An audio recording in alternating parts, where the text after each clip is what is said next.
Welcome back to Wake Up America. I'm Charlotte McBride, joined by Ike Wingate, who is in for the vacationing Mark Lauder. Great to have you with us Yes, today. great to be here. Yeah, lots to get to today. We are going to go right now to Carl Higbie. He is in Israel this week. Okay, we are not going to Carl Higbie. I'm going to ask the producers, where are we going?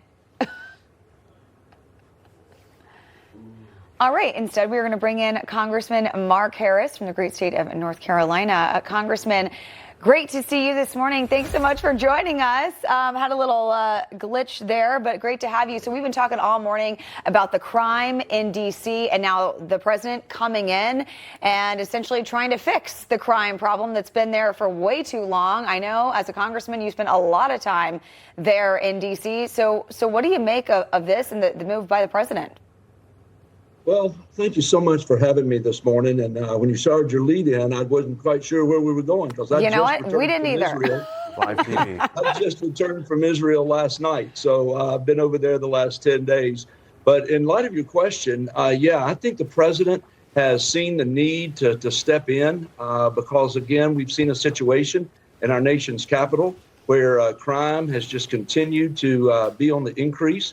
And while I know there's been a lot of conversation going on about how numbers are actually down, the reality is that when you look at what is happening in that city, there is a need. I mean, I think the policies that have happened, as has happened in so many of our cities, of sort of a soft on crime approach has led many of our cities, metropolitan areas, to become just places of discord, places of violent crime, all kinds of things that are happening. And I think the president sees this, and he's certainly been a president of law and order and the importance of seeing that in our cities. Mm-hmm. And I think it's a great step, and I think it's a necessary step at this point to begin to get things back to where they need to be. Yeah, and the president has invoked the D.C. Home Rule Act under his presidential powers now, but that's only good for 30 days. If the president still thinks federal control of D.C. is necessary after that, Congress would need to get involved. Do you think that should happen, Congressman?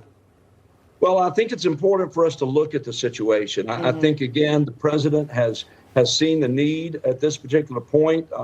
He saw the need of what was happening out in L.A. That was necessary to step in and bring the National Guard there to L.A. And really for all of the hullabaloo that was created by folks on the other side, when that happened, the reality was when things got brought back under control, and the time period had passed that it was necessary, or no longer necessary, I should say, for them to be in that position. The president took action to move forward. So my hope is that we're going to see this bring what is needed, and that is a lot of attention to what's happening in Washington. I think the mayor herself has vowed that she's going to cooperate, and I think that's a great sign. And look, I mean, when you see the things, you mentioned that I'm a freshman there and have been in Washington since the beginning of the year, just the unnerving things that we saw from the young couple that was mowed down, that were part of the Israeli embassy back in May. And then we saw the things that continued to happen. And then just recently, the young man that had worked for Doge in the midst of a carjacking, just getting beat up by thugs.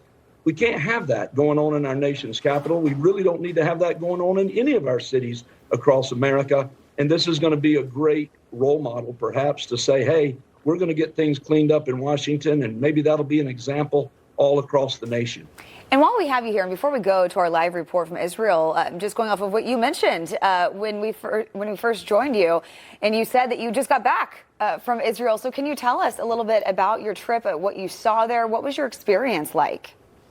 Well, it was an incredible experience. A number of the freshman congressmen have made the journey over to Israel.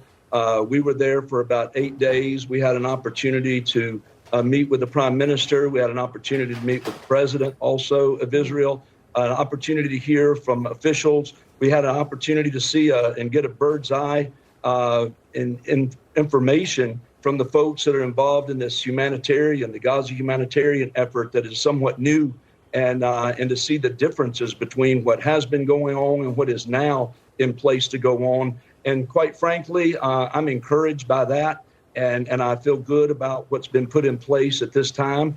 And we're just going to see some things, I hope, that are going to improve quickly. There's still a lot of major decisions that have got to be made. We've got the Israeli military preparing now to move in and take care of the rest of the things they need to do in Gaza. And our prayers are certainly with all of those folks, with the soldiers and the families involved here. The hostages, of course, we heard from families of the hostages while we were there. Just a very powerful, powerful trip. All right, Congressman Mark Harris, thank you so much, and thank you for sharing your experience with us as well. Appreciate you this morning. Thank you for having me. So let's turn